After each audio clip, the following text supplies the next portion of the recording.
Hey everybody, Dairili here, back with another amateur reading of Destiny's Princess on Yukimoto's Route. If you want to hear more professional readings from me, please go to my main channel where everything sounds so much better.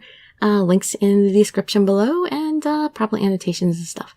Anyway, we're on chapter 5 now. This day you regret. No, what am I going to regret? I don't want to be regretful. After I'd gone to get Flowers of Atonement, I ran into Yukimura. Having made it back to the castle with no one seeing, we lingered in the courtyard. I had to go back to my room. I knew that, but I didn't want to say goodbye. Oh, darn it, I keep closing, well, not closing out the page, but I keep not putting it on top. Okay, talk to Yukimura. You know... Both of us started to speak at the same time. Awkward. What were you going to say? No, you go first. It wasn't very important. Me neither. Will somebody go? Perhaps he would tell me to go back to my room. I instinctively prepared myself for the possibility, but I was wrong. So, thankfully, it looks like nothing's happening here at the castle while we were gone. Yeah. More awkward silence. Once more, a thick silence fell over us. Yukimura again scratched at his head, and then let out a frustrated sigh. Ugh, this is so stupid. Huh? Saya, let's just talk about something. Yeah. Yeah, what's wrong with a brother and sister talking to each other? I want to talk to you. Unless you don't want to? Yukimura's gaze was clear and direct. No, I do. You're right. Let's talk. That's right. We were brother and sister after all. Surely no one could fault us for having a conversation. Yukimura smiled happily and sat on the veranda. I sat down a slight distance away. Those flowers really suit you. Yukimura looked at the flowers I was holding with a smile. Really? Thanks. I feel like I might have given those same ones to you before sometime.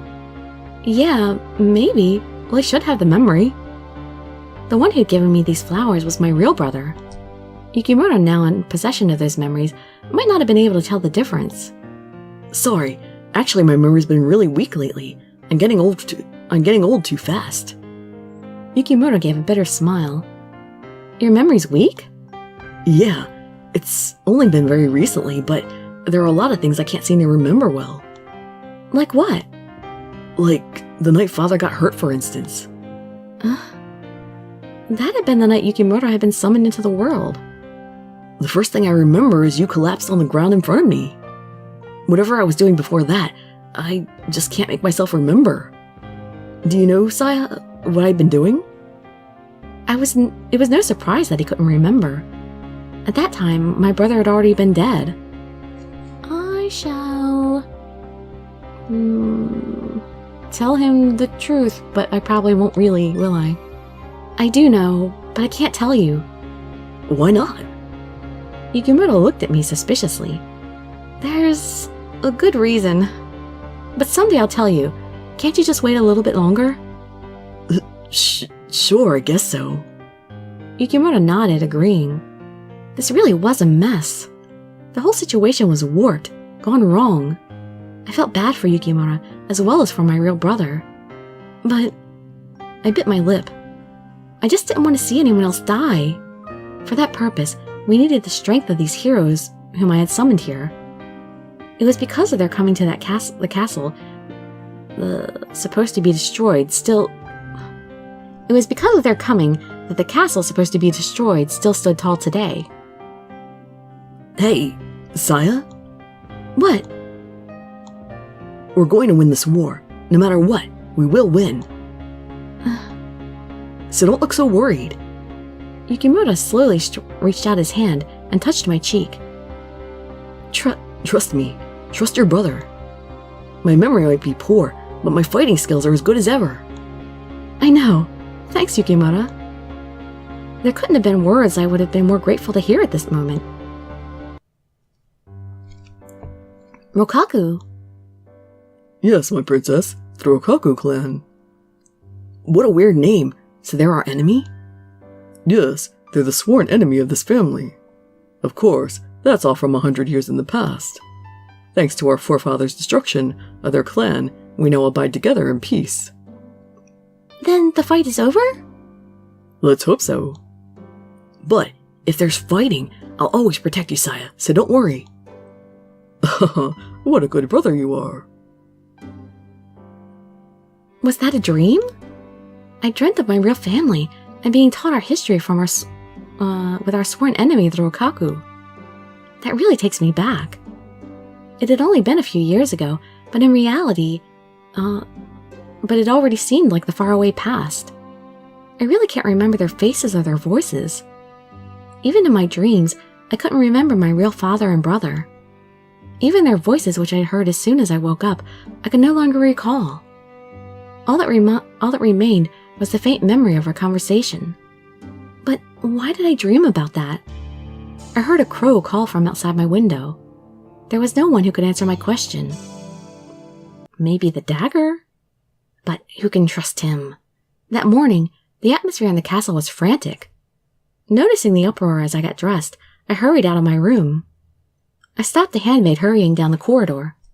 What's going on? Did something happen? Princess, I was just on my way to find you. The maid gasped and then took a deep breath. Sir Hanbei is taken ill. What? Hanbei? Already? I ran to Hanbei's room. When I arrived, the others were already there. How is he? Oh, they look grave. Yukimura looked up and shook his head. Nobunaga snorted.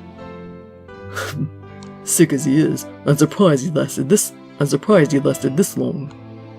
At Nobunaga's words, I felt my chest clench. Sick? My real fiancé had died of illness. And now, was Hanbei too about to lose his life in the same way? What do you mean? Hanbei, how long have you been? I ran over to Hanbei's bedside and peered at his face. He was unconscious, struggling for breath, his forehead sweaty. Saya, what are you talking about? We've known he was sick for a long time. After he'd spoken, Yukimura tilted his head, confused. Huh? We did know, right? Yukimura looked unsure as he glanced at Masamune. Yeah, I think so. The two men exchanged a baffled glance, and Nobunaga silently, oddly smiled. How bad is he? When I asked the doctor standing off to the side, he answered in a gruff, solemn voice. He may have a few days. Tonight will be crucial. So soon. All the strength left my legs. So he was going to die, just like my fiancé. Though it was the fault of my fading memory, I felt a heartless and cruel woman. My fiancé had died, and yet I'd only been thinking about Yukimura. Hanbei hadn't appeared to be sick. Maybe that was the facade he put on to those around himself. If only I'd been closer to him, maybe I would have noticed sooner. Saya. As I started to crumple to the ground, Yukimura held me up. He opened his eyes. At the exclamation, at once everyone's eyes flew to Hanbei. I ran back over to him. Hanbei appeared to be in a state of half-consciousness. His eyes fell on everyone gathered around his bed in turn. His foggy gaze stopped on me. After staring at me for a long moment, he looked at Yukimura, supporting me from behind. Then his lips parted. I have a strategy for you. His voice was weak. Yukimura looked shocked. Hanbei, what are you saying? You need to rest. Everyone, Nobunaga, Yukimura, and Masamune, please leave, and hurry. I don't have much time. The page and maidservant rushed out. The doctor too bowed and then left. Hanbei turned toward me as I stood, reluctant to leave. Please don't worry. We will defeat the demons. Hanbei. Well, he told me to leave too. Excuse me a moment. I'm actually grateful that you given me a place to die. What do you mean? You would have died somewhere else anyway if we hadn't called you here. Huh? What on earth did he mean? I wanted to ask, but I knew there was no time for that. Back in the room, the conversation apparently continued. The only ones who remained with Hanbei were military commanders. I didn't know what kind of strategy Hanbei was giving them, but it was taking quite a while. Unable to go far, I stood in the hallway for a long time. Princess, please return to your quarters. You'll catch a chill out here. In the hallway? It can't be that cold. No, I want to wait here. You may all be dismissed. I don't need your company. Princess. Please, I want to be alone. Understanding, the maid left my side. I could see her from the corner of my eye at the distance. I couldn't do anything as long as I stayed here. I knew that, but I couldn't make myself go. I kept my eyes on the screen door and whispered under my breath toward my chest. Did Hanbei get sick because I brought him here? Is it because he took the place of my ill fiancé? Well now, that's a very good question. Oh, you jerk, you know very well and you just won't tell me. The cackled response was subdued, but it thoroughly grated on my harried nerves. Don't play games with me. Give me an answer or I'll smash you into a million pieces. The dagger became flustered. No, please don't. Please, no. Besides, if you do that, this wish of yours will be destroyed as well. I'm telling the truth. I'm the source of this miracle. If you break me, there'll be nothing. Fine. Then I'll bury you in the ground in one piece, or I could throw you in the lake. I'm sure the fish will have their fun with you until you're completely rusted through. Eee! The dagger let out a tense scream and then hurriedly answered. Okay, I get it. I'll answer you. Or rather, I would if I could, but I simply don't know. Liar. You think you're going to get away with playing dumb with me? Of course not. But all I've done is summon those men and trade them with the old ones. As for the illness, well, that's too difficult for this small demon. Was he telling the truth? Even if he did know the answer, I knew that he wasn't about to share it with me. Okay, then what about this? What happens if the people summoned into this world die here? Will they die, or will they live on in their old world? Ah, that's an easy one. Even I know that. If they die here, they're dead forever. The dagger's voice sounded full of delight. I felt all the blood drain from my body. Until then, I hadn't feared the dagger. I thought of him as a silly little demon, amusing even. But he was in the end a demon, the same as the horrific ones now surrounding the castle. What's wrong? I thought I heard voices. The screen door opened, and Yukimura came out. Yukimura, it's Hanbei. He's still unconscious. Yukimura gestured to the doctor standing off to the side of the hall. Anyway, like he said, tonight is crucial, so we'll all stay here. We'll all stay here with him a little while longer. Did he get to finish the plan before he went unconscious? You should go back. Saya? Yukimura looked at me, clinging tightly to his arm with surprise. This is all my fault. It's all my fault that Hanbei's going to... Forgetting about my fiancé, I'd had the demon make Hanbei trade places with him. And now I'd forced him to die in this place, surrounded by strangers. No matter which way he thought of it, it was all my fault. I will... fight back the tears. Be strong, Saya. I bit my lip and desperately held back my tears. I felt like I couldn't let myself cry. Everything was all my fault. Saya. Yukimura watched me sadly. It was not an hour later that Hanbei breathed his last breath. Sorry, Hanbei. That's the last time you'll have to die because this is the last route. Poor Hanbei had to die at least... so many times poor Hanbei has died.